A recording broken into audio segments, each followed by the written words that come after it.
Hi everyone, welcome back to our channel. In this video, we'll dive into the details of our Malaysia trip.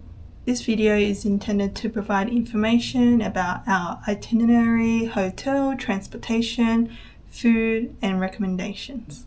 Everything in this video is based on our own experience and what worked for us. So similar to Singapore, this was my second time in Malaysia and this was Clement's first time in Malaysia. In this trip, we stayed in KL. It was quite close to the city as we wanted to do a lot of the touristy things and also hit up the big malls. We started our travels in Singapore and we caught a coach to KL. We decided to catch a booked coach because we wanted to see the scenery and also we had a lot of time on our hands. The coach ride wasn't too bad, and compared to catching economy plane, you get a lot more leg room and also you don't need to arrive at the airport 2 to 3 hours earlier. We arrived at Harbourfront 40 minutes before the departure of the bus and we had plenty of time. The coach was super efficient to get us on board, get our luggages in the spaces, and then off we went for our 4.5-hour journey. Going through customs was quite easy and super smooth. The coach provided us with a lunch, which was nasi lemak. Within the 4.5-hour trip, there was 2 rest stops. So within the rest stops, there was bathrooms and also small snack stores. This is a rough guide of our itinerary.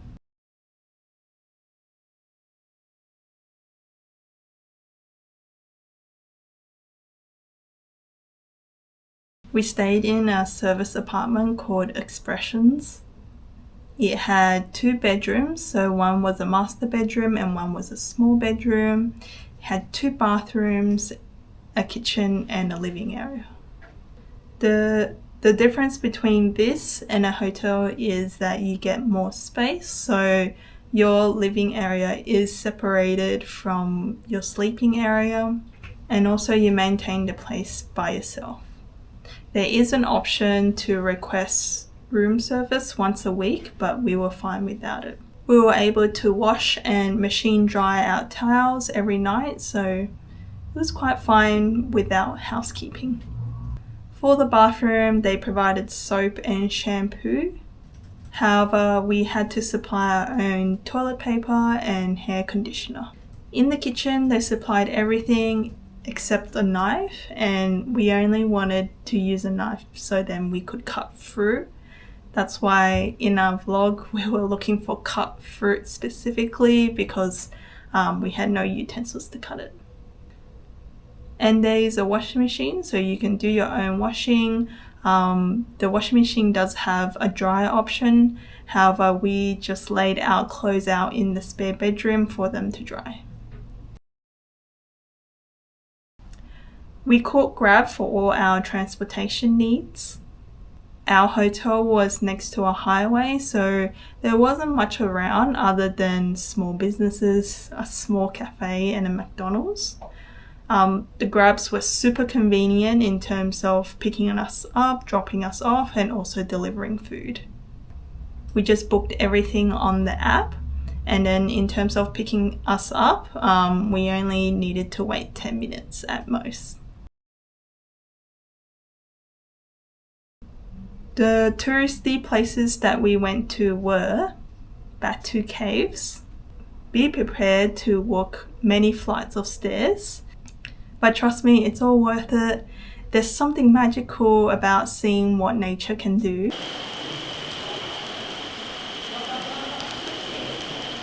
The ceiling of the caves had so much detail, it looks so unreal. The Petronas Twin Towers. Seeing the outside details of the building in real life was breathtaking. The pictures does not do it justice. When it's all lit up at night, it looks super cool. It really does shine. Jalan Alor, we had the best skewers here and we'll definitely come back just for the skewers. Chinatown, such a classic. It has beautiful paintings, beautiful buildings, and this is where we had our photo shoot, so it will always be a highlight to us. River of Life. I highly suggest you come here at night. The blue light makes it look so magical. There's also really good beef balls nearby. We went to a lot of malls, and it was mostly because we were able to hit 2 birds with 1 stone. So we got to go out to do something, whether that's shopping, window shopping, or an activity in the mall, and be able to hit up many different restaurants at the mall. However, malls in KL are designed for people to hang out and stay for a long period of time, mostly because the KL weather is super hot and people just want to go out and not sweat. There's a lot of food choices in the malls, and also in terms of shops, there's a mix of very popular Asian stores and then also a mix of popular Western stores. The malls that we did hit up were Sunway Pyramid, the Exchange TRX, Mid Valley Mega Mall, Suria KLCC, Fahrenheit 88, and the Pavilion. Yeah, so I had a haircut at this hairdresser place called Holic. My hairdresser was Jay. He had excellent customer service and explained about my hair type. He explained like how I have like a widow's peak where it just disappears. Where half my hair disappears. Actually I have some foundation on and some what do you call it, magic touch, where it looks like I have more hair than normal. Yeah, this was for a photo shoot. Anyways, so I have a widow's peak, and Jay was saying how I need to leave some hair at the front here, so it will cover my widow's peak. And he said I should also leave it long up here, so I can move all the hair from the back to the front, and just makes it look like I have, fuller hair, much fuller hair.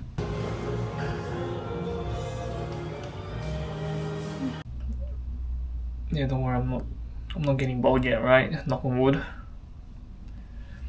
But yeah, Jay was excellent, but he was quiet. It was quiet half the time. It was hard to hear what he was saying. Kind of sounds like myself.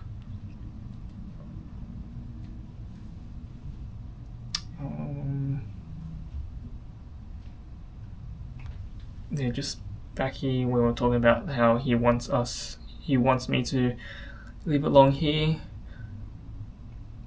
He also mentioned not too long. If it's too long, then it starts curving. But if it's too short, then it starts showing too much. So I have like this kind of range, in between range, where I should like leave it, shorter or longer. So I might have to like go to the hairdresser more often. In terms of food, we did a mixture of ordering Grab and also eating at restaurants. Grab options were quite affordable, and also the food was quite delicious. Congee set from I Love You. We frequently ordered from I Love You. It was delicious, somewhat healthy, and it really helped me when I had yuhei every second day. Clement would have the signature C, so that came with congee, a yutao, and also cold soy milk. And I would have the herbal chicken leg, congee, and also the hot soy milk. And when I tell you, nothing soothes the soul like congee, especially when you're just going through the whole roller coaster of yuhei. The yutao was pretty good for takeaway. It wasn't too oily and it was still crispy. The fish noodle soup and the iced coconut coffee from this restaurant. This place was recommended by our good friend in Sydney. When we walked in and saw it was an outdoor style restaurant, we knew we were going to get something unique and authentic. We both really loved the icy coconut coffee. Not sure what they put in it, but it was super duper refreshing against the KL humidity. It's more refreshing than a Lipton iced tea. I really loved the leopard coral grouper with noodle soup. Generous bite-sized pieces of fish that was soft and flaky. The noodles soaked up the evenly seasoned soup. Perfect. Roti canai from Valentine Roti. We really wanted to eat at a roti restaurant, not only because we've heard it's delicious, but unfortunately it's something that we don't find quite often in Sydney. However, if you do know any good roti places in Sydney, let us know in the comments. It was close to our hotel and also they had a really big menu. We chose to get roti canai and it was crispy on the outside and buttery on the inside. It's like a flat, savoury croissant. Skewers and calamari plum juice from this restaurant. We loved the skewers so much that we went back twice. Actually, we did go 3 times, but one of the times we went, it was closed during the day. And every single bite of meat was juicy. And you know why? Because every single piece had a little bit of fat on it. It really helped to bring out the tenderness and the grill flavour. Divine. The calamari plum juice was such a good smack to the taste buds. It really did cleanse your palate since you are eating street food. Milk tea from Chaji. When we had Chaji the first time, we had no idea that it was currently trending. Honestly, the bubble tea trend from Asia does not sail to Sydney until years later. We only just got a Hey Tea that opened up in Town Hall and people were waiting 2 hours for it. The reason why we wanted to try Chaji was because of the cute cups. Never in my life have I ever tried such silky smooth bubble tea. The texture was like a really good quality matcha latte. Before finding out that Chaji was trending from our Malaysian friend, we did frequently go and get Chaji. And when you order bubble tea multiple times from the same company, you know it's good because Asia has so many bubble tea choices. Mon Chinese beef roti. Listen to this crunch. How can you not love a crunch like that? Imagine the best beef bao or chicken bao that you've ever had and add a crispy outside to it. Honestly, I love the roti even more after watching the process of the cooks make it. The rolling, the stretching of the dough, just beautiful. We saw people buy 20 at a time, so that's why the line is so long. You have to wait a while. They do make it fresh, so you know that you are getting good roti.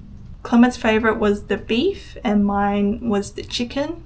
I chose the chicken because it was less peppery, but both was equally delicious. Oriental kopi, custard tarts, char kway teow, pineapple bun,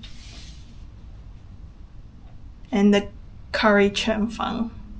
Oriental kopi. I could write a book about how much I love this place. We only went twice, but we definitely ordered more than what our stomachs could handle. When you walk past an Oriental kopi, what's the signature fragrance that you smell? It's the egg tarts. Very bold claim, but it's one of the best egg tarts that we've ever had in our lives. Oh my god. The inside was so custardly. It shines, it jiggles, and it's sweet. And of course, something so precious is held by the perfectly buttered flaky crust. When we started our travels in Malaysia, I never thought it would be so hard to get a good char kway teow. All I asked for is an unhealthy, oily, wok hei stir-fry hor fun. Honestly, it's not that hard to ask for, especially in Malaysia. And after trying a few char kway teows, I did lose a little bit of hope until we went to Oriental Coffee, and it ticked all the boxes. The curry churn phang. If churn phang and curry fish balls had a baby, it will be a prodigy in being the best damn thing you've ever had. Silky smooth churn phang, slightly sweet but spicy curry. Such a good combo. Here I am again, not asking for much. All I want is a good crispy top pineapple bun. And this pineapple bun delivered. I don't recommend putting so much butter into your bun. Definitely felt it in the bloodstream that night, but the crispy top just blew my mind, and also the bun was super soft and sweet. Nasi lemak from Village Restaurant. Nasi lemak is so easily found in Malaysia. Our coach bus provided it for lunch. We found it on so many menus when we ordered Grab. So when people travel to the suburbs to try village restaurants, Nasi lemak, you know it's good. Juicy fried chicken and the spiced rice, perfect combo. It was also good because we got to meet up with our good friend in Malaysia. Chicken hor fun soup from this place. Hello, this is editing me here. I couldn't find the footage of me talking about this amazing hor fun, so I'm doing a voiceover about it. The chicken hor fun soup may appear simple, however, don't be fooled. The soup had a great mixture of ingredients that really brought out the simple flavours of the chicken and the noodles. Overall, a perfect bowl of noodle soup that you can always rely on. Lao Shu Feng from Tongki. I have a love for churn phang and also glass noodle, so Lao Shu Feng is like a mix between the two. I ordered this meal on random because I wanted to try Milo before we left. This was the highest rating place that also had delicious looking noodles. They specialise in onsen egg, so it was a perfect last breakfast in Malaysia. Honourable mentions. This Hey tea. This tea saved me so many times. It will help me recover twice as quick as the other remedies that I had. And also it tastes like the stuff that you'll make in a pot that has all the real ingredients in it, but it comes in a tea bag form. Hey tea mango sago. What's not to love about mango and sago? We had to try Hey tea since we didn't get a chance to try before we left Sydney. Sugar bananas, the best fruit that we had in Malaysia. Little bites of healthy desserts. If we were to go to Malaysia again, I would love to explore the other states such as Penang and Langkawi. And also I would like us to live more into the suburbs, somewhere like Subanjaya. A lot of local recommended restaurants were closer to the suburbs. And from where we were living, it was at least a 30-minute drive without traffic. Thanks for watching our informational video about traveling in Malaysia. Catch you in the next one. Bye.